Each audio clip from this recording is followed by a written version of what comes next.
everyone, welcome to the weekly review for index and stocks. So jumping in on Nasdaq right now. I remember mentioning a while back that in this box right here was kind of the potential stop. Like, I know my original target was right here, but this is looking more and more like it was in this zone. The reason why I'm starting to think that more and more now, even if I drop down on the lower time frame, you can see I kept the smart money indicator on my chart on this one, and funny enough, I mean, it hit an order block right at the peak on Tuesday, where I was mentioning that this is kind of where it's going to end up being, right? I don't want to say I told you so, but I mean, calling it on the day where it's going to hit its peak, that was pretty damn good, right? I was mentioning Tuesday the 15th, and I think go back somewhere end of October or beginning of November, guys, when I made that video, I did say clearly that would have been that day. I personally thought it was going to keep going to the target, but let me rephrase that. I thought it would have hit the target before November 15th, right? The fact that November 15th happened and it was about 700 points shy of where my target is, kind of a bummer. I mean, at that point, it's left, it leaves me second guessing whether or not it's still going to climb or if it's going to actually reverse in that zone based on what I see happening here. Okay? So, like I said, once it comes to that zone, buying any stocks for me, that's it, right? The fact that it reversed shortly after, like I thought it would have, maybe on Tuesday something would have happened. Retail data was pretty decent. But now, as we see on Black Friday, there's a lot of news reports showing that it's probably like half the amount of people that are shopping. So I bet you Q4 reports are going to be really bad. But anyway, I digress. Doesn't really matter right now. All that matters is what's going to happen in the next week or so. All right. And from what I can tell, what's happening is a lot of 618 moves. However, you can see right here, Fibonacci channel, it did test it again, and it went slightly, well, it didn't go lower, it tested the exact same spot, okay? So let's do a fib just from this high to the low right here, guys. And we can see exactly a 618 retracement, and it's on its way down. However, if we do kind of on the opposite way, right, we take let's see, the low here to the high, okay, hasn't even dropped down to that 618 zone yet. There is a potential that it could still go up. Like I said, though, I'm not going to stay optimistic. I'm just going to follow the data at this point in time, and what it's telling me right now is stay out of trades. Okay, the only time I'm going to be taking any buys if it breaks this high. That's it. It's the only possible time I'll take another buy, because then I'll know that target is still valid. I think Costco has its earnings come out, what is it, mid-December, December 14th or something like that. Let's check. Costco. December 8th. Okay, so that's end of next week. No, Thursday. Yeah, end of next week. Next week, the week after. Jeez, man, I can't. Sometimes time stands still. Anyway, back to Nasdaq. So that's what I can see happening in the long term. Currently, like I said, not buying anything right now. It's staying out. I don't know whether or not it's going to keep dropping. I know long term it will, but as far as catching it at the right time, maybe even waiting to see if the EMA shifts on the daily before taking any long-term sells. That would be more my speed, right? Similar to kind of what happened here. Kept going.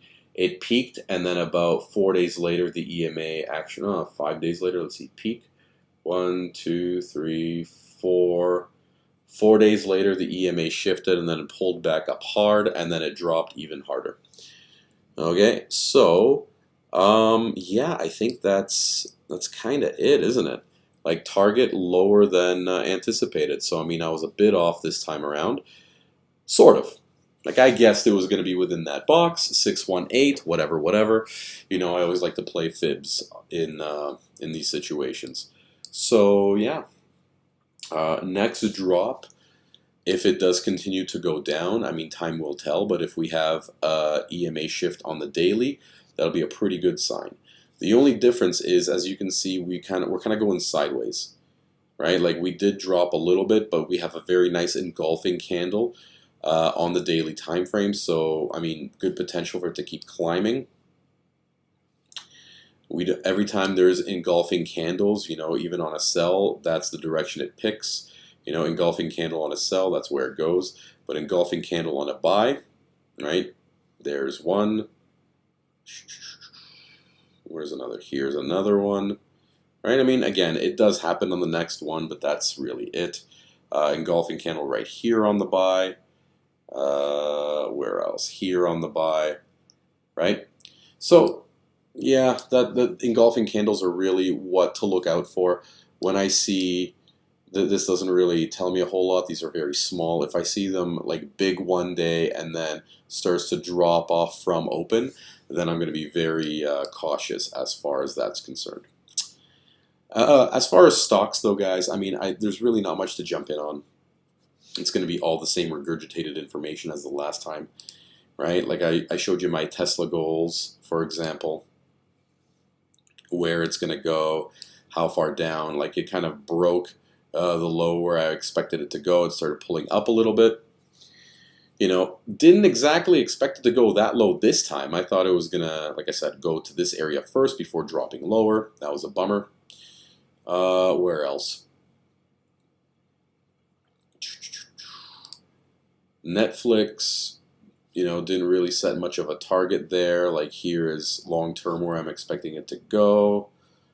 Home Depot, again, earnings were good, so that's why I had a lot of positive moves going upwards. Dividend is going to be given out on Wednesday.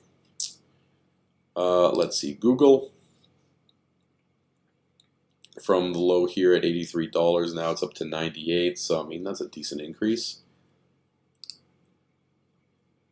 Frontier Lithium is just being a butthole.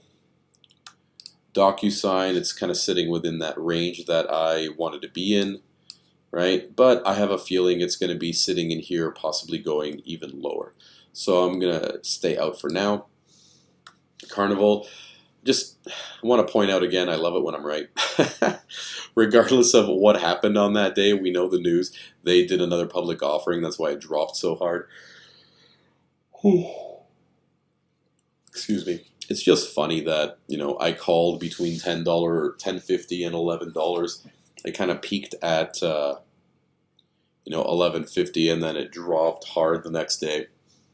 So one way or another, getting out at $11 would have been very, very good. And, you know, I don't know, should we do up AMC again? Like I said, that's kind of the short-term target for everything.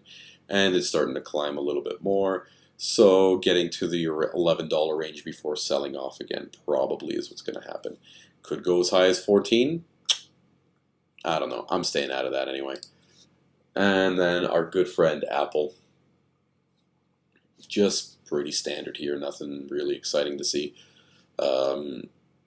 Yeah, so that's kind of it really. I mean, on the dailies though, these are the gaps that need to be closed. So the longer gap was shut. Oh man, better redraw this line. That's messy. And right here. All right. Okay, let's put that on the 1 hour. Just for better. Well, I mean, lines aren't exactly straight, but you get the idea. That's where these gaps are filled. Man, that's so choppy. Okay. So yeah, right now, from what happened on Friday, 2 gaps are left to be filled going up. So yeah, I mean, very good chance that it will climb. unlikely that it's going to leave two gaps open from the last two trading days, right? It was on Wednesday, and I mean, Thursday wasn't really a trading day, but Nasdaq is open, so it had a little bit of a move there. Oh, geez, sorry for yawning, guys. Late again. But yeah, so this is what I can see. I'll flip it to the 4-hour. We can see the long-term gaps that are made. It's sitting kind of in the middle right now. Like I said before, this was my expected target. It didn't really go that high. Now it's about 800 points away, whereas the lower gap is about 700 points away. So still in no man's land. If it does close the gap, fantastic. There's still opportunity for it to climb. It's just when we get into December, it's a very quiet month, right? Just to give you an example of how that looked like in 2021 and 2020. Okay, what were December's like? Let's see. All right. Right here. Okay, so December overall, let's see, let's go end of November to maybe end of December. All right, that's January 5th. Right there. Okay. So there you go. Just kind of go sideways. Right? Up and down. For the entire month, it still went up and down, but the most it ever went was 1,000 points. It's still a lot. Right? But yeah, up and down about 1,000 points here and there. We're seeing kind of those moves happen now, but it's the end of November, so there's still a chance for, you know, these bottoms to hit this up right there before dropping. But I don't know, guys. I don't want to be too optimistic on that. I just want to be a little bit more cautious. Yeah, that's kind of what I see. Lots of gaps. Oh, and let's draw back to 2020. Let's see where that happened. Right here. All right, so as you can see, November to December or till January, end of November, right here somewhere. Okay, whatever. Right there to about... It's going like this because I have so much information on this chart, guys. I just don't want to be making a big mess. So yeah, about 1,000 points again going up. Seems Christmas time, everything slowly but surely keeps on its way up. There's not a whole lot of volatility except for, you can see 2021 was really messy.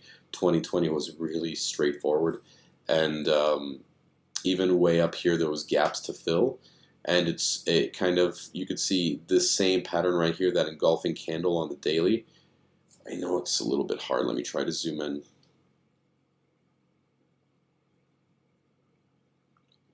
Holy. Okay. So this candle pattern right here, guys, you can see engulfing, and it's still within the line. So very good sign that it kept going up. Okay, now what do we have here? You know what? I'm just going to save this chart and flip over to the other one. Save, because this is taking way too long to move around. All right, Nasdaq. Okay, so as an example, what do we see here? That was like the other one. Engulfing candle, yellow and red are parallel, and they're still separated, right? Very similar to what happened back in 2020. A little bit of a pullback before it climbed another 1,000 points and then dropped hard. So, I mean, guys, this is not a bad sign. Climbing 1,000 points, 800 points, reasonable. Anyway, just throwing that out there. I'm not going to dive into speculation any further. This is kind of what I'm thinking. Good potential for it to keep climbing based on what I've seen years past. Whether it happens or not, time will tell. EMA shift on the daily going down, that will tell me that this run is over. And it'll be puts long term. Okay, until we hit about the 8,900 mark. And that's it's going to be a ways to go. Stocks are going to be near their bottoms, and that's bargain shopping time. All right, guys, thanks for tuning in. And I just want to let you know that over the holidays, I think my last video, let's see, I'm just going to whip out a calendar. My last video for the year is going to be on December 17th. And then after that, you're not going to see me until about the 7th. Right? So I'll take a couple Saturdays off. But in that time, I'm going to try to do a couple special videos for you guys. Me and a good friend of mine, we're going to jump in to do some in-depth research on some choice stock picks, right? Something that's more long-term for those that have money sitting aside and just want to put it away and forget about it. We're going to see which great stocks there are to choose from and why. And hopefully he has a little bit of time. I want to do a lesson on fundamental analysis, so that we learn how to read. We learn how to read company fundamentals and know how to pick the stocks that, the Oracle of Omaha seems to get right almost all the time. All right, guys, thanks for tuning in, and I'll see you next week.